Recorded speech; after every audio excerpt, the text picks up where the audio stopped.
Hello everyone.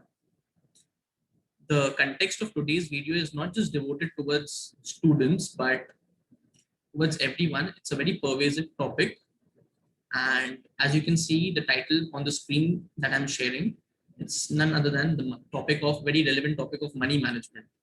So in recent times, a lot of my acquaintances, my friends, my relatives, and a lot of people, they pose a very relevant question. The problem is not that we don't have money. The problem is we can't manage our money. And that is why people are going ahead of us, and we being having a lack of knowledge are unable to act upon the same and are behind. So I thought that I would share my experiences and my idea of how to manage your money and be at par with all the others who are trying to give themselves a good lifestyle in this competitive environment. So let's start today's discussion. So first thing, when I talk about money management, you guys would be thinking I would be talking about investing. But you need to understand that striking the right balance is very important. Of course, investing is the key. But I will be sharing with you guys a proper allocation according to me, which is a suitable, a balanced kind of proportion to manage your money in every sphere of life. So the first kind of proportion that I'm going to share is, let's take a prominent example. Let's say you're earning rupees 100. So I'll just write it down. You're earning rupees 100. Now, first allocation, according to me, should be 5% of your earnings. That is, I'd rather stick to percentage because it would be more relative comparatively. So 5% of your earnings should go to your education. See, education is going to take you a lot ahead in life. And by education, I don't just mean studying. I mean anything which helps you in your development. Buy good books, buy story books. Your grammar will improve. Watch good films, watch educational films, watch scientific films. If you're in the corporate sphere, you can attend seminars, you can attend meetings to stay updated. It is always a value-adding activity, and it is always the best investment, I believe. Talking about the second kind of allocation. The second allocation is 5% of your earnings should be donated towards a noble cause.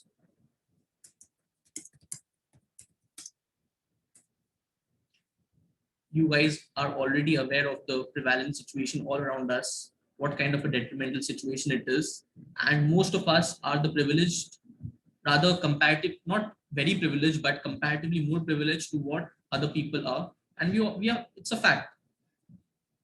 So I believe 5%, which is a reasonable chunk of money that we can allocate towards donating it towards a noble cause and helping one another. It's all just an idea of humanity and striking the right balance. It can not necessarily be towards any organization as such. You can give it to anyone you find needy. You can help in someone's education when you see they are in trouble, they are not in a good position. You can give it to some fund. Don't think about the end use. A lot of people blame the government that if we donate towards the PM relief fund, they won't spend it properly, allocate it properly, and our money will go towards the wrong hands. You see, you are donating it towards a noble cause. But still, if you believe, you can give it to any specific kind of fund or something, whatever you think is worthy enough. But don't try to complicate things. Just donate it towards a noble cause. Your efforts are towards a noble thing. So it shouldn't be a problem. But this much chunk of money, you being amongst the privileged people of the society, should be doing so. So out of 100%, 10% of our funds have been allocated. Let's go to the third allocation.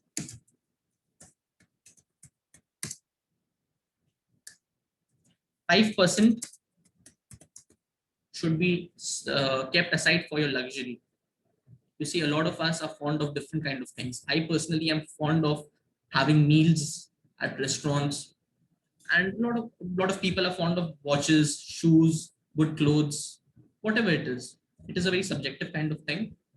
but it is necessary that you don't kill your dreams, you don't kill your wants, and also it is necessary that you don't overspend on them.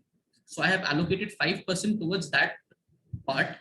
You want to go out, though the situation right now is not so that you would go out and have fun and do all that, but if you want to buy something for yourself, if you want to keep it to be spent later at some point of life, you can allocate that 5% amount towards something you specifically want. You're fond of anything, you can use it for that. You can obviously customize these according to your necessary specifications, but I think this much amount for me is more than enough. You will realize it once I go towards the other sectors of allocation that I'll be mentioning. So 15% of the amount has been allocated. Next, moving towards the fourth allocation, that is 10%. You would have noticed that I'm going towards a trend. I've increased the proportion, it is 10%. That should be towards a contingency fund. By contingency, you would understand happening of an event, right? This chunk of money has to be kept separately, not invested, not done anything. It has to be saved. You have a piggy bank, you put it in, but remember, you do not have to use it ever in your life unless and until you feel that I am in a dire situation, I am in dire circumstances, and I have no other option but to break my piggy bank to get this money out. When you see you are in emergency, you don't have any other option left, the last resort, as we say, then you have to use this fund. Unless and until then, you have to keep saving until your last breath. And I mean it, last breath.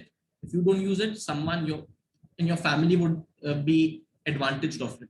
So that is something which I believe should be allocated towards this contingency fund.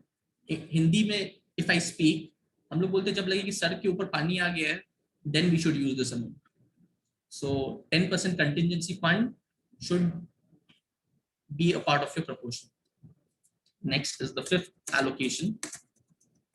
I hope you guys are keeping the count. We have completed 25% of allocation. Next is 10% allocation towards long-term goals. By long-term goals, I mean getting married, going out for anything, sending your parents somewhere. You wanted them to go for a tour, world tour, anything. But it should be a long-term goal for which you have to allocate some chunk of your money on a recurring basis so that you can fulfill your targets after a specific point of time. It can be education. You want to go for higher studies. You want to get married. If you are a parent, you want to spend it towards anything which is beneficial for your child in the coming few years. You can allocate this money 10% towards your long-term goals. And you will feel that when the situation actually arises, if you have been following up on this plan, you will be very comfortable. You just have to take the chunk out of money. You have to meet your objectives have been met, and you have to just take out the money which you need, which you had been saving for such a long time, and your objectives are very clear. But if you have not been saving, you won't be able to, a lot of people won't be able to arrange that much amount of money. At least a middle class person won't be able to manage that much amount of money if the situation arises on a very immediate basis. So it will be difficult. So we have to prepare for the worst, as we call in financial language, stress testing. We have to do that. Next, sixth allocation. Are you guys keeping the count? We have completed 35% of the allocation. So you must be wondering, what about everything you have covered? What about the next 65%? Wait, I'll just get on to that.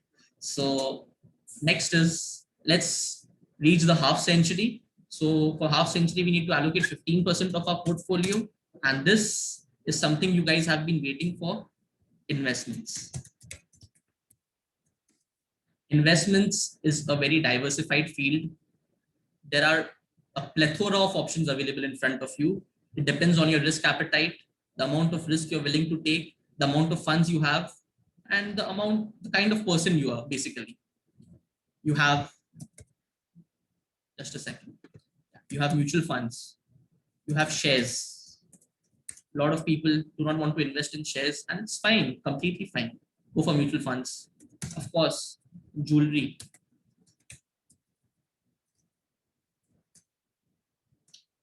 Gold. PPF. Bitcoins. Risky enough, but depends on your risk appetite.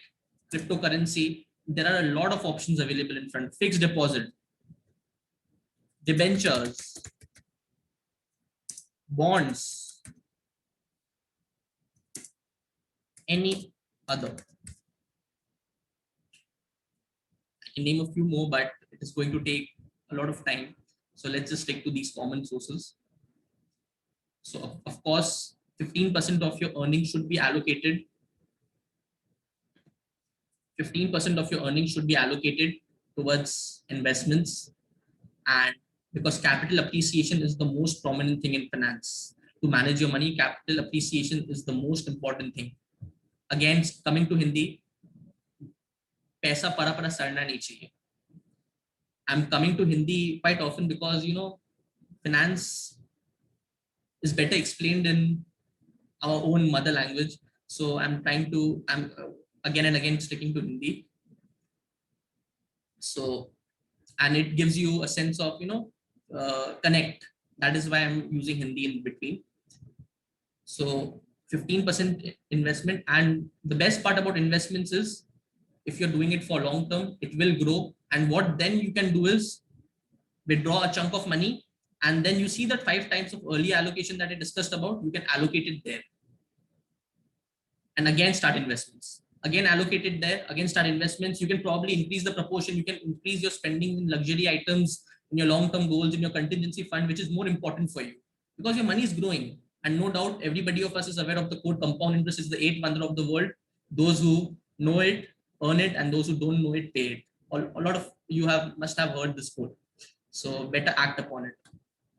So we have completed 50%, and the last allocation 50%. Such a huge chunk of money, 50%. What are you going to suggest? That, guys, daily expenses that are unavoidable. Though 50% I have allocated on a very conservative basis, it should be even less, 30%. But I'm thinking about the masses, what their thought process would be like. Some people have a huge chunk of money as a proportion of the daily expenses. So 50% on a conservative basis I have put upon this source of allocation. Daily expenses, we all are aware, there are a lot of petty daily unavoidable expenses which we have to meet. So 50% I'm allocating towards that. As I said, all this should be customized as per your own self. It is based upon my own experiences and trying to balance things out in their own way. Remember, money management is a very important thing. If you're not rich right now, you will get at some point of time if you follow the principles of money management. And you see, there is another quote which all of you must have heard. If you're born poor, it's not your fault. But if you die poor, it's your fault. So this is just a small effort from my side to make people aware about these principles, which can be customized upon convenience of others. And it is very important in today's world to manage your funds and give yourself the kind of lifestyle, your parents the kind of lifestyle, people who are dependent upon you the kind of lifestyle they deserve. So that's it from my side. I hope this video is beneficial for all of you, whoever come across it. If you find it useful, please share it. And amidst all this negativity all around, spend your time in good stuff, developing yourself so that you don't regret it once things normalize, which obviously at some point they will. Keep growing and stay safe. Thank you very much.